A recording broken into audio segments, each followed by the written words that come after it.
Hello everyone on Facebook. Well, not everyone, but you know, the people who tune in on a weekly basis to watch our behind the scenes Facebook live session. We're filming a podcast this Thursday with Don Baer, who's worldwide CEO of Burson-Marsteller. Don, welcome to the show. Good to have you here. Great to be here. Yeah, it's good to have you on. We've been getting this one organised for a while. In the week that Harold Burson turns 96. 96 years old, yesterday, February 15th. Yeah, fantastic. We'll talk a bit more about that on the podcast. And we have Frank Washkuch here, our news editor and regular correspondent, the representative of the millennial generation. But just barely.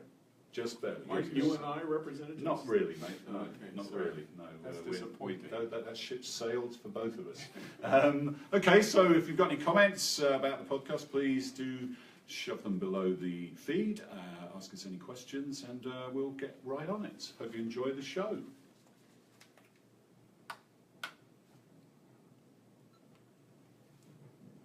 Hello and welcome to the PR Week, PR Week's regular weekly roundup of everything that matters in the worlds of PR and communications. My name's Steve Barrett, I'm the editor-in-chief of PR Week, going to guide you gently through the next 20, maybe 25 minutes as we review the week's big stories and welcome our special guest this week, who's Burson-Marsteller's worldwide CEO, Don Baer. Don, welcome to the podcast. Thanks, Steve. Great to be here. It's good to have you on. I love the enthusiasm. Well, someone's got to be enthusiastic about PR people, haven't they? We all are. In this Sean Spicer age where everyone's down on them, you know? Right. Surely you must be in favour of that.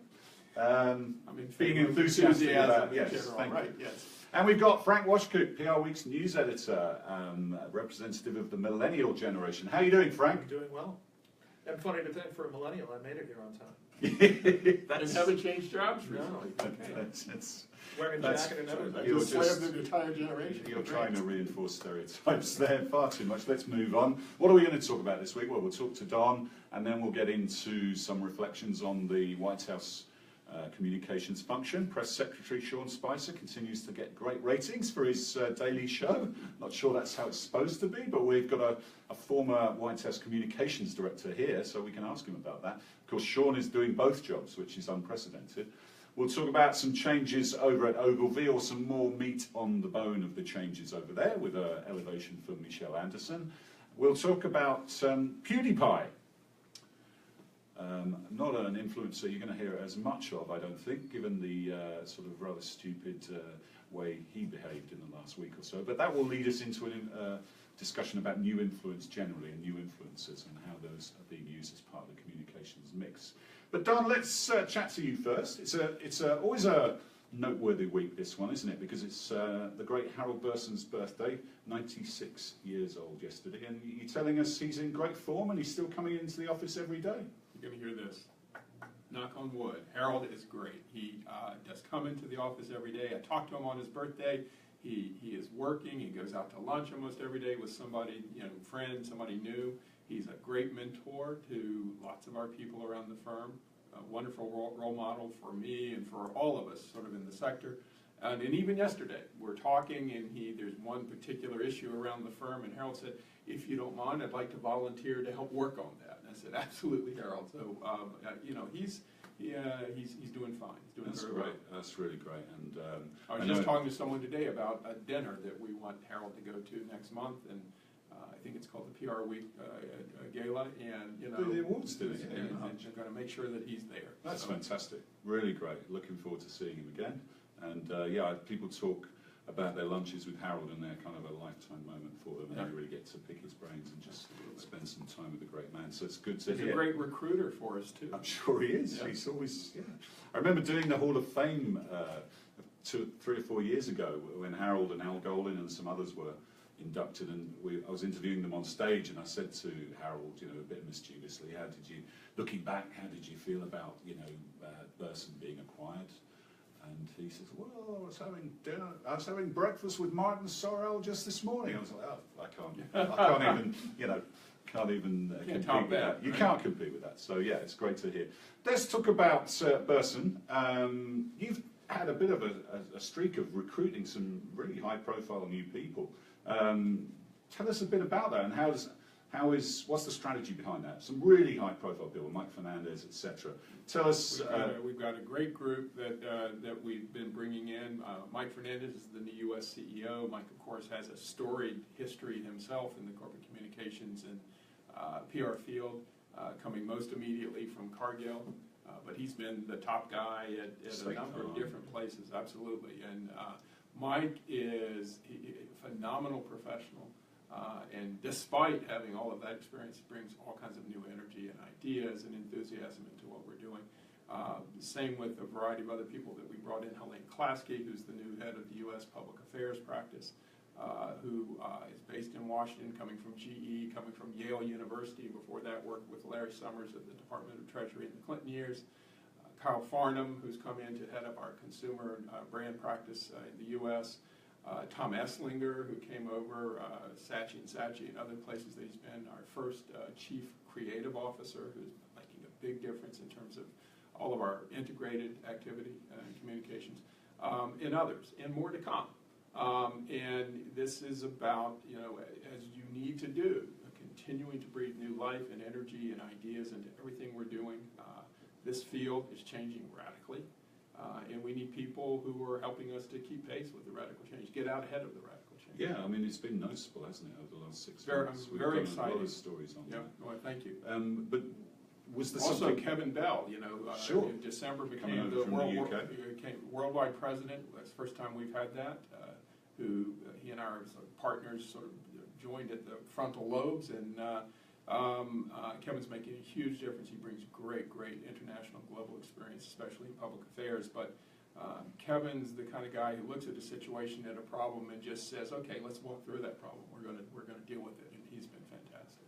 So is this like, are you setting, the stage for, the next generation? Have you got some plans you want to tell us about? Or? You have to. It doesn't. No, I have no plans to do about anything. I told you, I thought I was a millennial before until you told me I wasn't. I'm more excited about what we're doing than I ever have been. And I've been in this job 4 years. I think we have a tremendous amount of work to do, and we're doing great work. But my view is, in any business that you're in, any enterprise you're in, you have to always be setting the stage for the next generation. Sure. So it's just in the nature of things. That's what we're doing. But I mean, Burson-Marsteller can't stand still any more than this industry is standing still, any more than any business that you and I know about is standing still. So we're moving. And I know you can't talk in detail, and we'll talk to you in the agency business report about last year. But can you give a couple of sort of bullet points about how the year was, and how 2017 is looking? Yeah, it was a good year, and as with every year that I've ever been in this sector, it's a year of transition. Every year is a year of transition because things are changing so fast. We are holding steady, with where we are financially and sort of improving. We've seen growth in certain sectors that have been really interesting. Technology, a lot of growth. Healthcare, food services. You think about where the industries that are, all you have to do is pick up the business pages or pick up the front page of any paper. That's where our growth has been. Government contracts, some big wins in government contracts last year that really kind of brought us back into that sector. So we've seen a lot of growth there, but we've also begun to see, I would say, growth in sort of bigger terms. So when it comes to corporate reputation, which is a big thing that we do, there's nothing new about this, but I think we've seen this accelerate, which is the consumerization of corporate reputation. It's much more not just about financial influencers or government influencers or sort of a thin sliver of people you're trying to appeal to. It's the broad public that has an impact on that. And of course, that relates to digital and social capabilities and how you're reaching people. In public affairs, which is another very important legacy strength of Burson-Marsteller, look around the world. Look here. You were just talking about Sean Spicer and Donald Trump. The resurgence of populism, the age of Trump, Brexit. There's just a whole new set of factors that clients who are concerned about public affairs, interested in it, are dealing with. And we're finding an uptick in business on two fronts, I would say. One is, boy, help us figure out this new landscape, what's going on. But the second one goes back to this consumerization point I was making.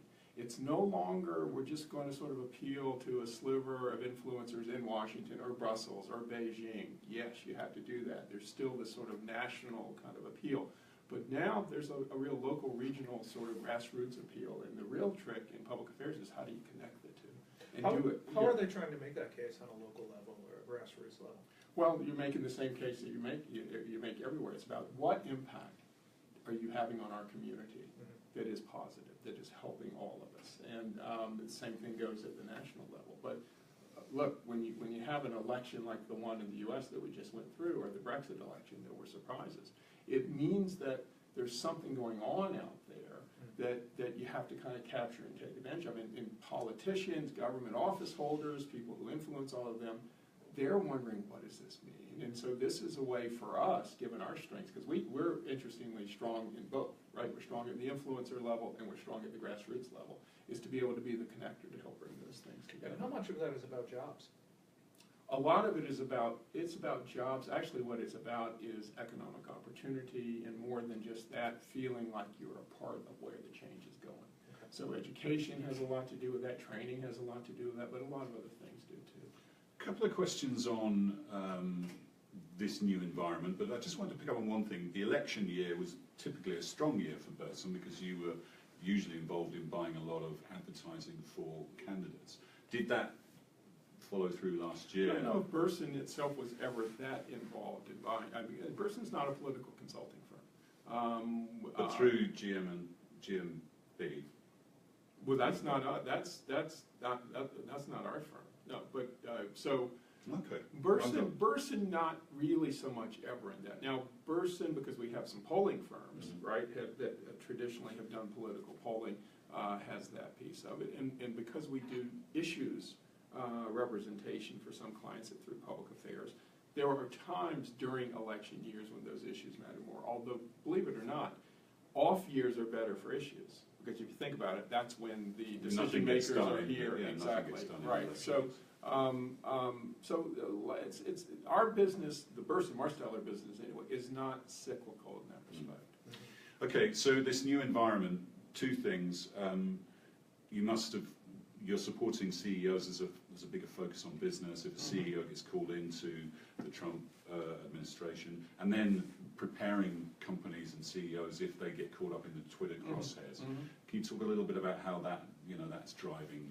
We've seen a lot of activity, and Lyndon Johnson used to talk about jawboning companies, right? Which meant he was going to sort of lean into them and talk them into doing something. So I've called what Trump has been doing tweet boning, right? I mean, he's basically sort of trying to use his bully pulpit through Twitter to get companies to do things or not do things, as the case may be. And we saw in the immediate aftermath, right as the transition happened, he was very active and he continues to be active, that a lot of companies were coming to us. First and foremost, wanting to kind of do risk assessment. Where were they exposed? And then we helped them with that. And once we did that, then began to talk about how they could inoculate themselves, right? How to kind of get out ahead of these things. And it's not just, to avoid being criticized. Actually, they want to do the right thing. They want to sort of do things with regard to jobs. They want to do things with regard to training. Sure, and there is a new focus on business that maybe there wasn't on the previous administration. Absolutely. And so we've seen a lot of that. I'm sure you saw it last week. Brian Krasanich is the CEO of Intel. Intel's a very important client of ours, and so Brian was there in the Oval Office making the announcement about a $7 billion, that's with a B, investment in a major factory, fab plant as they call it, in Arizona that they're going to be building that is going to manufacture the most advanced microcomputer chip in the world. Let me play devil's advocate. Are they not just using a very high-profile pulpit to take advantage of announcements that were already in situ and that were already going to happen anyway? Well, that's all. There's nothing inconsistent about doing that and showing the country that they are invested in the country. I mean, and so all of these announcements, 10,000 jobs here, 50,000 jobs there, are things that were almost certainly sort of moving forward one way or the other. It's a new supercharged channel, isn't it? And why not? That's a good thing. When I was White House Communications Director with President Clinton, we did the same thing. We wanted to be with companies. And, you'd like to suggest that the White House's intervention and involvement helped to promote something and helped to even catalyze it to happen, which you do from time to time. But it's not a bad thing to send a signal to the country, especially if you're trying to sort of jumpstart a sense of optimism in the country, that in fact things are happening, right? You're Yeah. moving forward. That's a good segue, actually, into the fact that, yes, you did used to be communications director. It was a long time ago in a different century. It was, but you've been there, done that. Sean Spicer's doing both jobs. He's White House press secretary and communications director. I don't think anyone has ever done both jobs. From a practical point of view, how difficult is that? How difficult is it to be responsible for both those briefs? So knowing how hard both of those jobs are, at least were, because I did it 20 years ago, up close and personal, I actually believe, not to sound too much like a fuddy-duddy, it's impossible to do both jobs well. The person who was the press secretary the entire time I was White House communications director was Mike McCurry. And Mike and I had a very good, close working relationship. And Mike said it best. He said, Baer, you're in product development and I'm in sales. And you've got to understand the functions that are very different. In the press secretary job, people largely understand what it is because there's a very visible position, stands up there, does the briefings, naming in the paper a lot because commenting on things, or not in the paper because they're doing it on background. The White House communications director's job is not widely understood. And it actually is a job that really only in name and title only goes back to the Nixon administration, though there were people who more or less did the same thing. It's a planning job. It's a strategic job. It's the person who's actually, you know, the natural state of the world, of the order of the universe is chaos, right? And that is undeniably true in any White House and any national government. The only way to avoid the chaos is for there to be a lot of intentional strategic planning and work towards where are we headed, why are we headed there, what's our messages as we sort of head in those directions, and how are we going to discipline the chaos to kind of keep it moving forward. Well, look at what we're experiencing with the first few weeks of the Trump administration. It's all chaos. So you're saying that you never got on McCurry's case because of the shade of suit he was wearing, or anything? No, I didn't, or whether his collars were up or anything like that. Right, Mike was always impeccably dressed. But seriously though, when you see what seems to be a disconnect with this White House in terms of really simple parts of their message, you know, like the other day with the Flynn matter, where Conway comes out and says he has the full confidence of the president, and then maybe a half hour later Spicer says, well, the matter's under review. Or, you know, yesterday Trump says, well, I'm not so committed to a two-state solution in the Middle East, and then today the U.S. ambassador to the UN says, no, our policy is a two-state solution. Why do these things keep happening? For a lot of reasons. They don't actually have their routines down very well yet, I think, in terms of who's telling whom what, and how do they kind of, I don't want to say control the message, how do they all understand what's going on? Because, you know, circumstances, events happen fast, right? Especially in a White House, and things sort of roll in a different direction. You could think you knew something 20 minutes ago and it could have changed. But there's another problem, and I think this White House is experiencing it. It often happens in the early stages of a White House. The hardest thing to tell a journalist is I don't know, especially if you're at the center of power, because it makes it look like you're out of the loop, right? Which is, in Washington, you know, the worst place you can imagine being. But it's also sometimes the most prudent and smartest thing you can tell somebody is to say, I don't really know. But I'll get back to you later. I'll get back to you and then never get back to them. No, or I'll get back to you. But you know, that's hard. And so you may have some players there who, yeah, you may have some players, I always get back to you. You may have some players who, you may have some people who don't want it thought of them, you know, that they don't know. It's a pride thing, I think.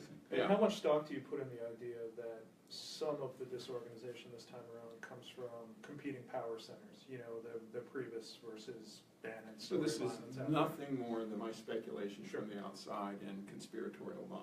I think a lot of it is that. Okay. I think, look, everything in a White House is intentional except for everything that's not.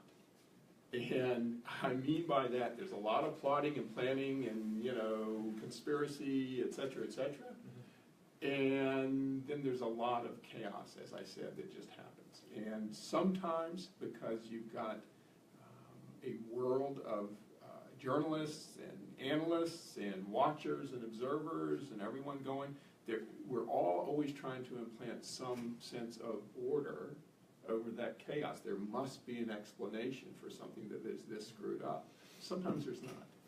So let's draw a line under this one by just looking forward, can it settle down? Can Sean Spicer stop being the story, which is not really the role of the PR function? And would you advise them that they do need a communications director? That doing the two jobs is really not practical. So I'll take your last question first because it's the easiest one. I think they absolutely need a good, strong communications director who, by the way, isn't necessarily interested in being quoted in the media all the time, right? But is eager to get the job done, which, again, part of what makes people good in that job is their understanding that they're not competing with the president or other voices around there, but what they're trying to do is to help bring some sense of cohesion, to what's going on there, which is different. But so clearly they should do that. Can they bring this together? I think they can. I mean, this is without question the least well-organized and most chaotic start of an administration that any of us can remember. You weren't around for Grover Cleveland. No, I wasn't either. But I think that they can bring it together. And let's remember, it's only this week, that the most important members of the cabinet have actually, entered their job now with Steve Mnuchin in the Treasury job, and they're going to have to sort out this National Security Advisor thing, the job itself, which is such an important role you can't even imagine. And clearly, the Chief of Staff, in my view, when it works right, the second most important job in America is the White House Chief of Staff's job. It is also, in my view, based on my experience, the hardest job in America. Hard job. And to do it right is a really difficult thing. Huge job. Huge. But it's so you have to get that right. I do think they can. I do think also, not to sound partisan about it, they got them some problems there. I mean, this Russia thing is not going to go away, right? Yeah, listen, it was fascinating. Could talk for ages on this. It's great to hear from someone who's actually been there. And actually, it was interesting. Sean Spicer, when I interviewed him the other week, said he had spoken to Mike McCurry and other people on both sides of the divide. And it's a small club, and they were giving genuine advice. Well, you try to help, right? Yeah. Okay, let's quickly run through the big stories of the week, Frank. Some more meat on the bone of the changes over at Ogilvy, whereby sort of Ogilvy PR is ceasing to exist, and it's now part of a more integrated operation. Tell us all about that. That's right. So it's part of their restructuring is one Ogilvy USA, one P&L across all of the former disciplines that used to be broken apart. The latest news is Michelle Anderson, previously the MD of Ogilvy PR in Chicago, is getting bumped up to PR and influencer domain lead in the U.S. Now that also means that Stuart Smith is going to continue in his role as CEO. Anderson is going to report to Ogilvy USA CEO Aversano, and Smith is going to report up to John Seifert. So interesting moves there as they. What is Stuart Smith CEO of then? So he is the difference between his role and Michelle Anderson's role is that Michelle is going to be very U.S. focused, while Stuart Smith takes a broader, more globally focused role. And Stuart is also taking on a transition role over the next 12 months to help bring this whole new organisation in, and he looks after the West Coast and Washington, DC. Okay, any comments on that, Don? No, Ogilvy's a great firm. They're a sister firm within WPP. We love working with them. They're clients we share, and I'm a big fan of John's and Stewart's and the people that we work with there. And is Burson going to be folded into Y&R anytime soon? Not that I'm aware of. Okay.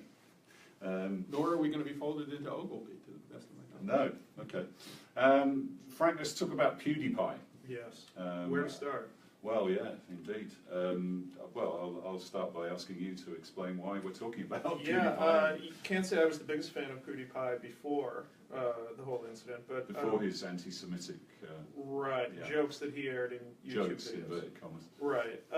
So he was essentially fired this week by both YouTube, the division of Google, and by Disney for posting a video that had anti-Semitic comments on it. He attempted to apologize today. I'm not sure it worked, but he also blamed the media for a lot of the issues he's been having over the past week, essentially, and both in that Disney fired him and YouTube did not renew a second season of his, I guess you could call it a influencer reality show.